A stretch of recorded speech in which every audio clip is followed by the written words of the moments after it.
नमस्कार, स्वागत है झारखंड की फटाफट ताजा बड़ी खबरों में। पहली बड़ी खबर। झारखंड के मुख्यमंत्री हेमंत सोरेन ने पीएम मोदी को लिखा पत्र, मांगा 1.36 लाख करोड़। झारखंड के मुख्यमंत्री हेमंत सोरेन ने प्रधानमंत्री नरेंद्र मोदी को पत्र लिखकर केंद्रीय कोल कंपनियों पर झारखंड के 1.36 लाख करोड़ रुपए की बकाया राशि का भुगतान कराने की मांग की है। बता दें कि मुख्यमंत्री ने पत्र की प्रति सोशल मीडिया पर शेयर करते हुए लिखा है, झारखंडियों का हक मांगो तो जेल डाल देते हैं, पर अपने हक के लिए हर कुर्बानी मंजूर है। हम भाजपा के सहयोगी राज्यों की तरह स्पेशल स्टेटस नहीं मांग रहे हैं, ना ही हम कुछ राज्यों की तरह केंद्रीय बजट का हिस्सा मांग रहे हैं। हमें बस हमारा हक दे दीजिए, यही हमारी मांग है। हमारी मांग सिर्फ न्याय की है, विशेषाधिकार की नहीं।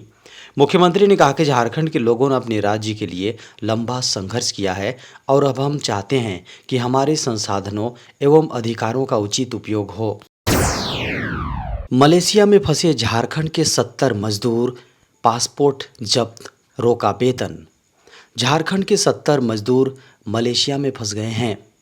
खबर है कि वहां की एक कंपनी में अच्छी वेतन और बेहतर सुविधाएं दिलाने का वादा कर ले गए इन मजदूरों को 4 महीने से वेतन नहीं मिली है। हालत यह है कि उन्हें 2 वक्त के भोजन के लाले पड़ गए हैं। खबर है कि मजदूरों ने झारखंड और केंद्र सरकार के नाम वीडियो मैसेज जारी कर वतन वापसी की गुहार लगाई है। बता दें कि यह पहला मौका नहीं है जब झारखंड के मजदूर विदेशों में फंसे हैं। एक वर्ष के दौरान यह 7वीं-8वीं घटना सामने आई है। हाल में अफ्रीका के कैमरून में गिरिडीह, हजारीबाग और बोकारो के 27 मजदूर फंस गए थे, जिनकी वापसी विदेश मंत्रालय के हस्तक्षेप पर हुई थी। सऊदी अरब में भी 40 से ज़्यादा मजदूर फंसे थे, इनमें से 14 की इसी महीने वापसी हुई है। झारखंड में 2 चरणों में कराए जा सकते हैं विधानसभा चुनाव। ईसीआई यानी भारतीय चुनाव आयोग ने झारखंड में चुनावी के 2 दिवसीय दौरे के दौरान संकेत दिया है कि झारखंड विधानसभा चुनाव 2 चरणों में कराए जा सकते हैं। बता दें कि भारतीय चुनाव आयोग ने झारखंड के अपने 2 दिवसीय दौरे के दौरान प्रवर्तन निदेशालय यानी ईडी समेत कम से कम 19 राज्य और केंद्रीय एजेंसियों के साथ कई अहम और उच्च स्तरीय बैठकें की।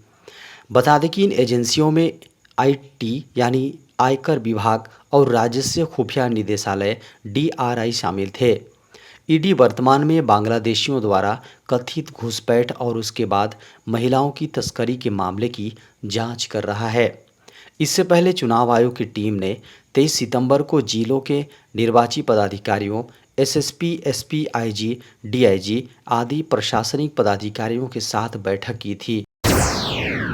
एसबीआई में 1497 पदों पर भर्ती, स्नातक कर सकते हैं आवेदन। एसबीआई यानी भारतीय स्टेट बैंक ने स्पेशलिस्ट कैडर ऑफिसर एससीओ पदों पर बम्पर भर्तियां निकाली हैं। खबर है कि सरकारी बैंक में नौकरी चाहने वाले लोगों के लिए यह बढ़िया मौका है। एसबीआई में स्पेशलिस्ट कैडर ऑफिसर पदों पर 1497 वैकेंसी हैं।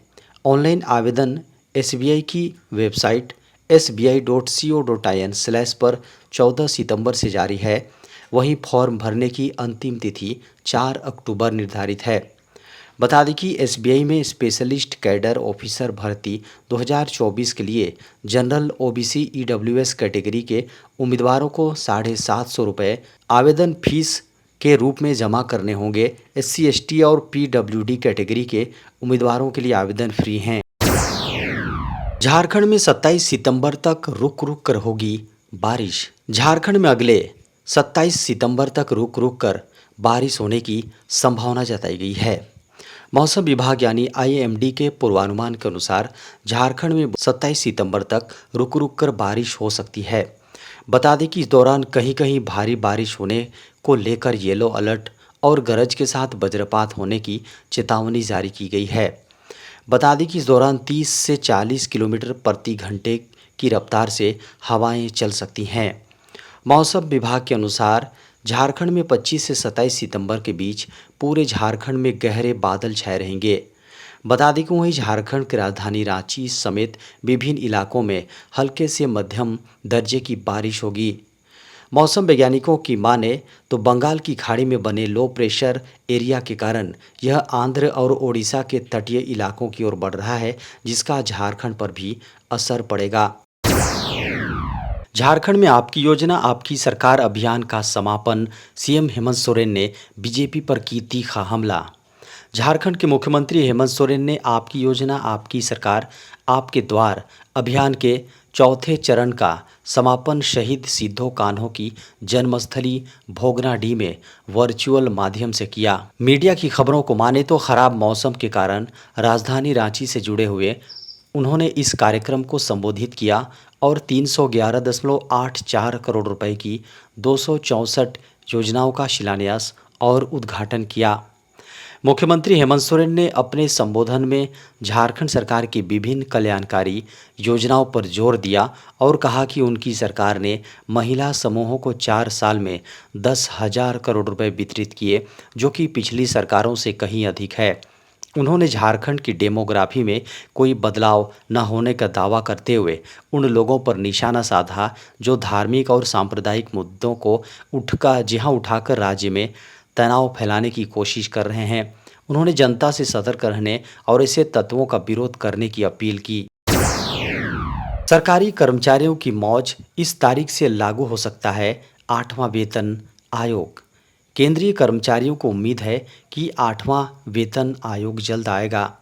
फिलहाल सरकार ने इस पर कोई औपचारिक घोषणा नहीं की है। सरकारी कर्मचारियों के लिए हर 10 वर्ष में वेतन आयोग की सिफारिशें लागू की जाती हैं। पिछला यानी 7वां वेतन आयोग वर्ष 2016 में लागू हुआ था, जिससे कर्मचारियों के वेतन में काफ़ी वृद्धि हुई थी। अब 8वें वेतन आयोग के लागू होने की संभावना जताई जा रही है। कर्मचारियों को उम्मीद है कि इससे उनके वेतन में एक बार फिर अच्छी खासी वृद्धि होगी। यदि 8वें वेतन आयोग में कर्मचारी यूनियन की मांगें मान ली जाती हैं तो सरकारी कर्मचारियों की न्यूनतम सैलरी 18,000 रुपये से बढ़कर 34,560 रुपये और न्यूनतम पेंशन 17,280 रुपये हो सकती हैं। मेक इन इंडिया के पहल के 10 साल पूरे, पीएम मोदी ने किया 140 करोड़ देशवासियों को सलाम। प्रधानमंत्री नरेंद्र मोदी ने मेक इन इंडिया पहल के 10 वर्ष पूरे होने पर देशवासियों को बधाई दी। उन्होंने ब्लॉग लिखकर मेक इन इंडिया पर अपने विचार शेयर किए हैं। उन्होंने कहा कि पिछले दशक पर विचार करते हुए मैं इस बात पर गर्व महसूस किए बिना नहीं रह सकता कि 140 करोड़ भारतीयों की ताकत और कौशल ने हमें कितनी दूर तक पहुंचाया है। मेक इन इंडिया की छाप सभी क्षेत्रों में दिखाई देने लगी है। इनमें ऐसे क्षेत्र भी शामिल हैं जिनके बारे में हमने कभी सपने में भी नहीं सोचा था। मैं 1-2 उदाहरण देता हूं। उन्होंने कहा कि रिन्यूएबल एनर्जी के मामले में हम दुनिया में चौथे सबसे बड़े उत्पादक हैं। 10 साल में इसकी क्षमता में 400% की वृद्धि हुई है। हमारा इलेक्ट्रिक वाहन उद्योग 2014 में लगभग अस्तित्व में नहीं था, अब $3 बिलियन का हो गया है। रक्षा उत्पादन निर्यात 1,000 करोड़ रुपए से बढ़कर 21,000 करोड़ रुपए हो गया है। एसबीआई के लाखों खाता धारकों के लिए खुशखबरी, एटीएम से पैसे निकालने के लिए नहीं ज़रूरत पड़ेगी डेबिट कार्ड की। टेक्नोलॉजी दिन ब दिन आगे बढ़ती जा रही है। बैंकों से पैसे निकालने के लिए कतारों में खड़े होने से बचने के लिए एटीएम की शुरुआत की गई, जिसमें बिना किसी परेशानी के मिनटों में पैसा निकाला जा सकता है। इससे पैसे निकालने के लिए एटीएम कार्ड की ज़रूरत होती थी, जो अब नहीं है। अब एटीएम से पैसे निकालने के लिए फ़ोन की ज़रूरत पड़ेगी। इससे धोखाधड़ी के मामलों में भी कमी आएगी।